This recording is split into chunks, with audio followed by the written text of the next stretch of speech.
What up? Yeah, Steve S. Jones here. I'm going to be doing my first music review. I'm going to be reviewing Frank Ocean's Blond.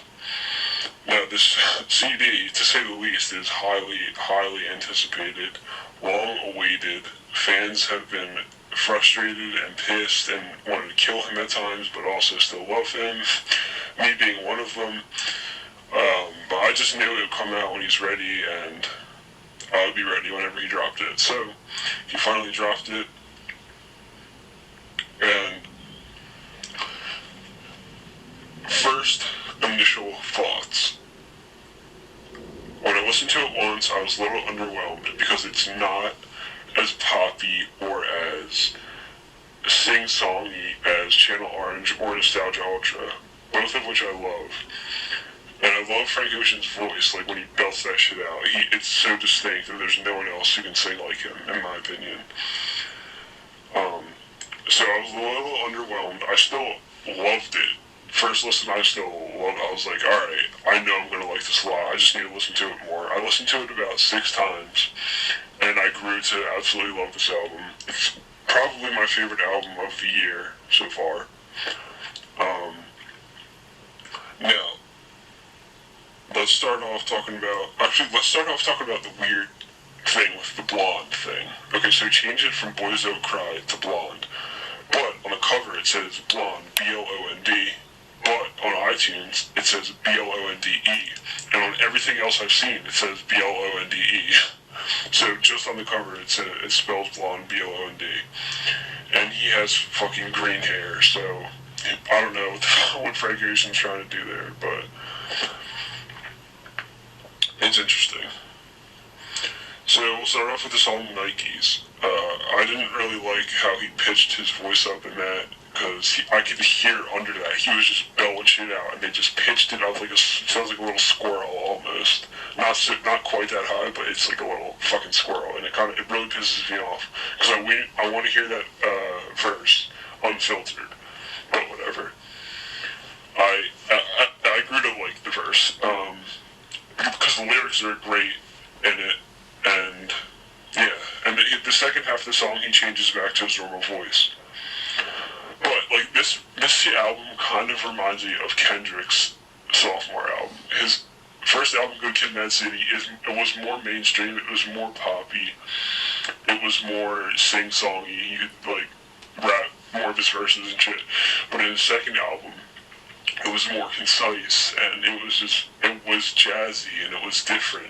And this is how I feel about this. It's Frank Ocean, but different, but also still fucking amazing, basically, is what I'm trying to say.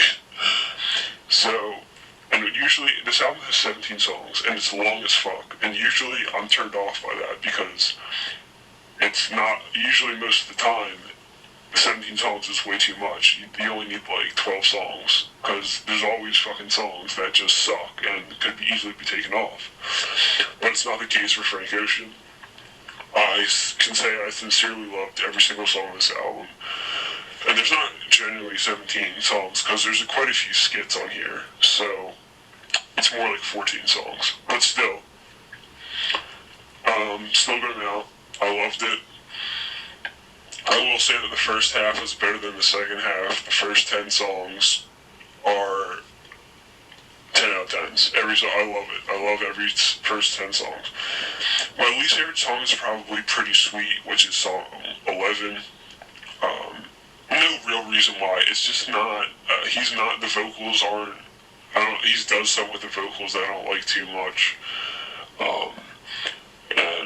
And that's about it. But I still like the song, but not as much. So I'll say that. I'm not going to go too in depth about talking about this, because this could be like an hour-long video. It's a very long album. I could be talking about Frank Ocean literally all day.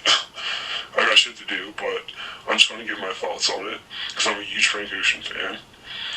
And I'm going to say that I love this album. Don't go into it thinking it's going to be another Channel Orange, like straight up ballads and shit. I don't even think there's one ballad. There are some songs where he's definitely belting his shit out, but there are a lot of songs where he's definitely just kind of singing low key. So my closing thoughts about this are that it might take a few listens. I mean, with any album, I think it takes a few listens to decide whether you like it or not. Like I said, I heard this album about 6 times now. This is all I'll probably be listening to for the next month. So, yeah, I think my score might change eventually. If anything, it'll get higher. It definitely won't get lower. But once you hear my score, it can only get 1 point higher. So I'll leave you with that. My score is a 9 out of 10. Great album. If you're a fan of Frank Ocean, you will already like this album. If you're not a fan of Frank Ocean, just check it out because it's great fucking music. Even if you're not a fan of R&B or pop, doesn't matter. It's just a great album. It's a great album in my opinion. So check this shit out for sure. As well, as always, if you enjoy the video, like, subscribe, comment, and go to my Twitter at SteveAskJones999. That's it. Peace out.